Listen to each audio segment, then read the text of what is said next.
Welcome back, y'all, to another episode of The Real Life of Dr. Taylor Martin. We are on, episode 19, I think. Hello and good morning. If you are just tuning in, thank you for stopping by The Real Life of Dr. Taylor Martin show. I'm a father, husband, pharmacist, small business owner, pilot, lawyer. Just kidding about the last two. But we got a lot to talk about today. And today I'm going to talk to you about the real cost of owning your own business, self-funded. Now, for those of you that have been following me for a minute, I am sure you were tired of me saying self-funded. But, in this episode, I'm just going to break down another way and just proof of how we are self-funded and what you have to do when you are funding something by yourself, okay? No mommy, no daddy, no investors. It is us, because I know I can be what I want to be what I want to be. If I work hard at it, should have been a rapper. Anyways, now, before we get into all of that, I want to share a story with you that I just experienced recently and I hold near and dear to my heart. And the reason being is because before we get into this, whatever I'm going through, along with the negative self-talk upstairs that I have going on, is not nearly as I'm not going to say as bad, but as, I just have a lot to be thankful for, okay? And I'm going to tell you just a short story. I'm going to leave out certain parts, but I'm just going to give you the gist so you know. There was this one person that used to work where I work that was diagnosed with cancer, and that person ended up retiring. And it just so happens that on my, when I was, bringing meds to the beds at work recently, I ran into them. And when I was walking in the hallway, they were using a walker, and I didn't know it was them because I was behind them. So, I kind of tried to weave my way around because, I'm a fast walker, like to get stuff done ASAP, no Rocky. And by the time I got in front of them, they were like, "Oh, hey, Taylor, how are you?" Then I'm like, "Oh, how are you doing?" And so we started to chat, and I was just like, "Well, what brings you here today? Are you getting discharged?" And then they were like, "No, my husband just, recently had a stroke." And I was like, "Oh my gosh, this is horrible." And then they were like, "Yeah, and then I had this walker because recently I was getting a back operation and they hit a nerve that went down to my foot, and now I have drop foot. And also, a lot of other things are going on." That I was just like, wow, like, I'm seriously so sorry. Like, this is horrible. And then it gets worse. They were telling me that they're in the walker because, they were trying to do physical therapy. And during the physical therapy, she was at home, trying to stand up and, use the walker, but the walker slid, and then she ended up, dislocating or breaking her ankle. So then she had to use a boot. And while she was telling me all this, I was going through all the problems in my head about, not being as successful, not moving fast, people saying they support when they really don't, blah, blah, blah. And I was just checking all these problems off, you know what? Whatever I'm going through isn't shit compared to what she is going through. And, so often we feel that our problems are the biggest problems in the world, but when you talk to somebody else going through some real shit, nothing really matters. And I know people still think that I just had this perfect life, beautiful wife, beautiful girls, nice car, nice clothes, fresh AF fade, lineup, teeth, everything. No, I got problems too. But after hearing their story, I was just like, wow, I need to stop talking so negative to myself about, saying I hate myself, saying we're never going to work, things like that, because there's always somebody else out there that has it worse than you. And I know for a fact, a lot of people let that self-talk dictate their success and their next move in life. But obviously that's not me, because we still making moves out here, baby. And so as we get into this episode of, what it really costs and what it really takes to self-fund a business, I just want you to know that I am humbled. I am grateful for everything that I do have in my life. And if my biggest problem is not succeeding as fast as I want and not, improving the lives of those and getting out of debt as fast as I want to, just know that I was put in my place recently, and I am eternally grateful for everything that I have. Ooh, it's a fresh start and a nice start and a heart-gripping way to kick off episode 19, y'all. Stay tuned. We got much, much, much, much more.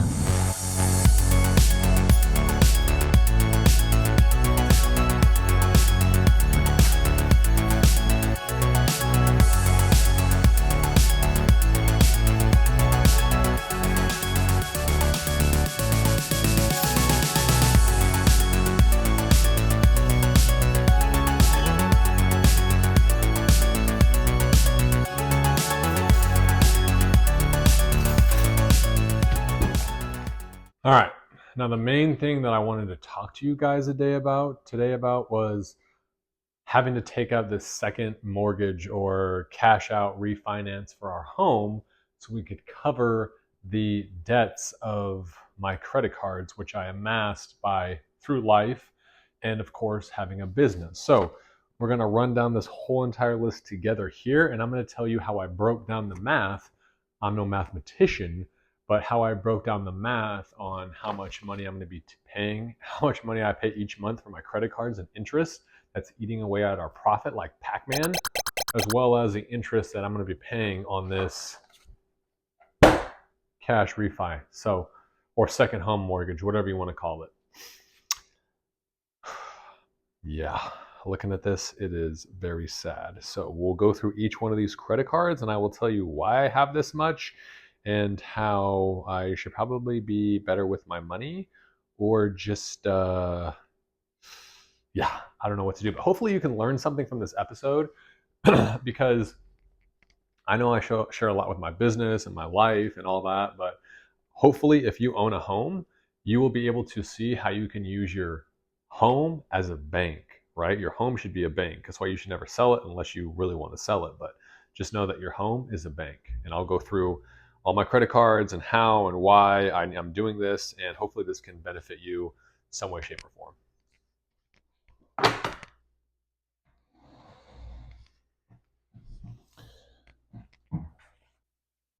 Now it's going to be a lot easier if you just look at these here real quick as we go through them, okay? So we got the Freedom credit card, Southwest, Sapphire, Slate, Inc. Loan that I took out a while ago to cover our intro workout, AMX, Discover, as well as the BMW. And then I'll go through each one of these and kind of say how it got to that amount and the interest rate and how I calculated that. Now, as we go through each one of these credit cards, no judging, all right? I'll call myself out when I need to. So the Freedom credit card, right? So the balance is $1,328 with an interest rate of 23.24%. How I amass $1,300 is, so where I work, right? They don't cover like holistic, real deal Holyfield treatments like laser therapy, certain types of electrical stimulation for acupuncture, and all these things I've amassed since April to help with my hip. Because I don't think I've let you guys really in on this, I got an MRI with the contrast dye, which really highlights a lot of the things going on there that you can't necessarily see without it. And basically there was just like cartilage thinning is here, cartilage thinning is there, possible labrum tear. And I'm just like, yeah, whatever. And so I hit up my doctor. I was like, hey, I want to get a surgery. And I have an appointment on Monday, this coming Monday, to schedule that surgery. But I've been having such good results from this acupuncture, electrical stimulation, and laser therapy that I will be pushing that surgery off indefinitely. And when you guys are ready, I will be sharing healing, well, whatever. We won't get into that because that's a whole nother episode. But anyways, and then our Southwest has $19,681 with an interest rate of 20.24%. And basically the Southwest is, I'm just sorry. I guess that's just what it is. Like, I've just been so dumb buying, a trip here and there, which is kind of a non-negotiable for me. But just like looking at all these debts on my credit card, like it's honestly insane. Like, this makes me sick to my stomach. But yeah, Southwest is gas and all this over the years.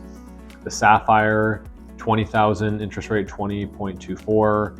The Slate, that right there, I did a balance transfer. Balance transfers means you take credit from a high credit card interest rate, then you transfer it. You do a balance transfer to another credit card that doesn't have any interest rate. That kind of saved me. And then we have our Inc. Chase Business, the business Thentic account, which has 24 grand on it. And that is from personal training, coaching for my beautiful wife, shakers, shipping, what have you, all of that. And then I also have a loan, which originally was 18 grand, which is now down to $4,334 with an interest rate of 14%. 14.92. And oh, don't forget the Inc. business one, the one with 24 grand, is 20.24%. This is just wild. And then the AMX, right, which is our shipping and some Google accounts over the years, that's at 13K with an interest rate of 22.49%, right? And then we have the Discover, another balance transfer with zero interest, and that is at 6,641, which is nice. And then my BMW, which I bought in 2019, not knowing that we were going to launch a business. Yeah, still got 27 grand, $27,994 left on that with an 8.2% interest rate. Now, going back to the monthly cost, okay, I'm just going to go through some of these just for the sake of time because I don't want you guys getting bored here, just me rattling off numbers and shit. But basically how it works is for an interest rate for our, let's do Inc. Sapphire, right? You would do 0.2024 divided by 365, which is your daily interest rate or whatever. And then you would times that by $24,173. And then you would times that by 30 for the amount of days in the month. And that comes out to $402.13. So mind you, every month on my credit card, $402.13 is just getting added, which is eating in, of course, to our profit margins, right? If you sum up all of our monthly debt, the monthly cost, just the interest, we're at $1,796, so $1,796. Just in interest every month. Like the interest that I have on all my credit cards, somebody could literally rent a 2-bedroom, 1-bathroom apartment here. Sickening. Oh, man, this is crazy. So 1, 2, 3, and then this loan here is for the business, and then the slate balance transfer. So yeah, it's a lot. And then when you look at the total right there, bear with me here, okay? Because we're going to try to go through this whole entire loan, cash out, refi, second mortgage thing. So if we're going to do 30 years, which is what it's going to cost me to pay off the second mortgage of what it would cost for the interest that I have right now on my current credit cards, we're going to do that number times 12 times 30 for 30 years. And that comes out to $646,560, all right? But when you look at the second mortgage that I'm going to be taking out, which is 84K, it only has an interest rate of 9.5%, which comes out to $663 a month, which is almost, yeah, it's not even can compare to this. And if you times that over 30 years, which it's not going to take me 30 years to pay this back, obviously. If you do this times 12 times 30, it's 238,680. Now that is definitely why I am taking out a second mortgage. So if any of you have a home or a condo, you seriously, obviously you don't have the credit card debt that I have because, you know, everyone's life is different and I'm literally trying to change family trees here, but this is, you know, what you got to do. If anyone has a home or a condominium, I highly, highly, highly suggest, if you need a big purchase or if you're trying to pay off your credit cards, I know for a fact that your interest rate on your second mortgage is going to be way less than every single interest rate of your credit card. So make sure we take that into consideration. Now, I'm sure some of you are still wondering, how could you let this happen? Well, you know, we're going to go on a little field trip upstairs, and I'm going to show you how some of these mistakes happened and how, you know, certain products that didn't hit with our company really put us in the hole. Now, don't get me wrong, our company's obviously making money, okay? Like, I got a huge shout out to everyone that follows me on this channel that supports our stuff. I honestly cannot thank you guys enough.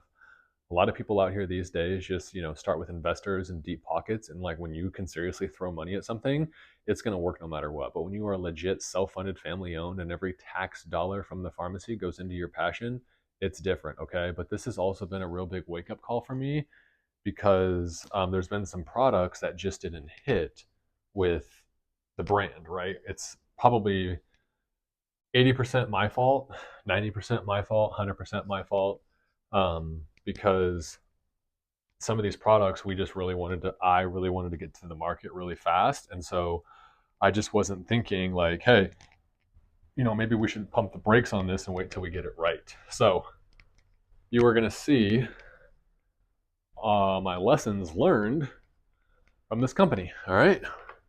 Now, of course, you guys know the floor up here, this is where all the supplements are, but this right here is all expired product. $8,000 worth of expired product.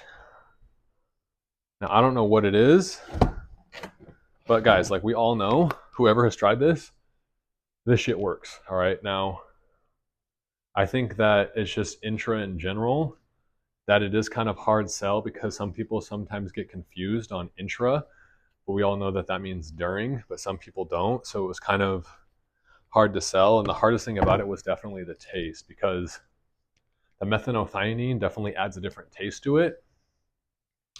And while we are naturally flavored and sweetened, taste does matter at the end of the day. Then this other one we had was our BCAA EAA Peach Mango.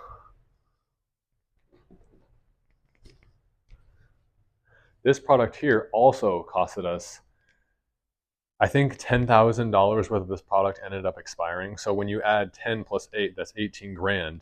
There's a credit card right there that we couldn't make money on. And in fact, if you were to do the 18 grand, because that was like our wholesale cost, what we could have sold it for, we easily could have paid back 2 credit cards. But I'm definitely learning my lesson. And the lesson that I've learned, you know, my brother Rob and I talk about this all the time. It's basically me just slowing down and waiting till we got a banger to make sure that, hey, if we're going to go to market to this, everyone and their pet lizard is going to be buying this, so we don't got to sweat it.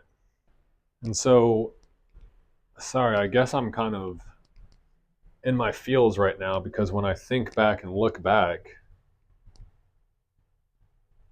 all this is my fault, right? I am the one who didn't do the due diligence with Brute Fit, you know? I'm the one who didn't do the due diligence on Brute Fit, and we ended up spending $15,000 on a trademark that was never going to go through. And then the trademarks that did go through for Authentic ended up costing $30,000. So if we just would have went with not Brute Fit, you know, we just would have saved so much money. So at the end of the day, a lot of people want to point fingers at everybody else but themselves. But I guess I'm telling me and the future me that a lot of this is my fault.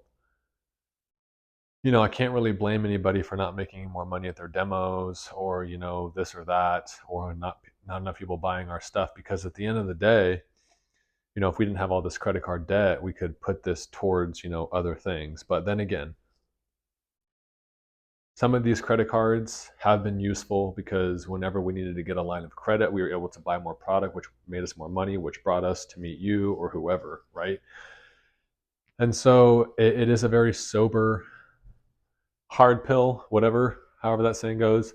It's a very hard pill to swallow, but now that I guess I have this second chance at life, I am now able to redirect those finances and pay off the credit cards, and still try to live a normal life, right? Because when people talk about balance and like having a business, there's no such thing. Like, I don't care what you say, it's managing tension, it's not balance. Because, you know, I try to maintain my fitness, and whenever I'm feeling great, I feel amazing, and everywhere else in my life. But like, let's say that, you know, something stressful is going on with the business and I need to dedicate more time to that.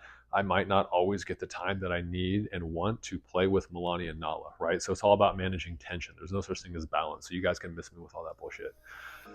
And, you know, with all this being said, I just want to let you guys know, if this is my biggest problem, I am going to be okay.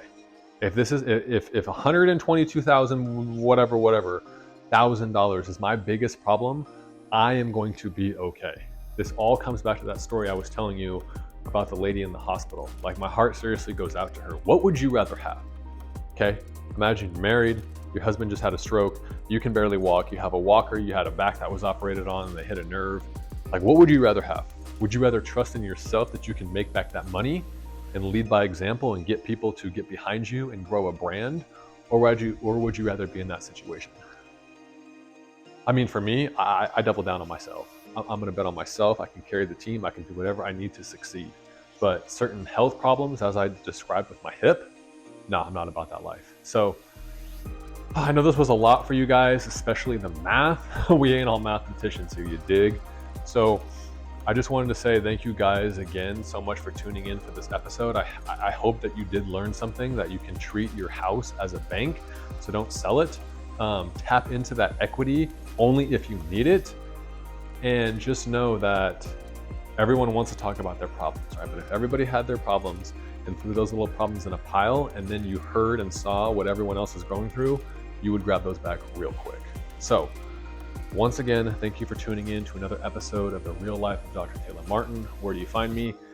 dr.taylormartin on the IG, and then right here on the YouTube, and then of course Facebook. But appreciate y'all, and let us know, comment what you want to see next. Appreciate you.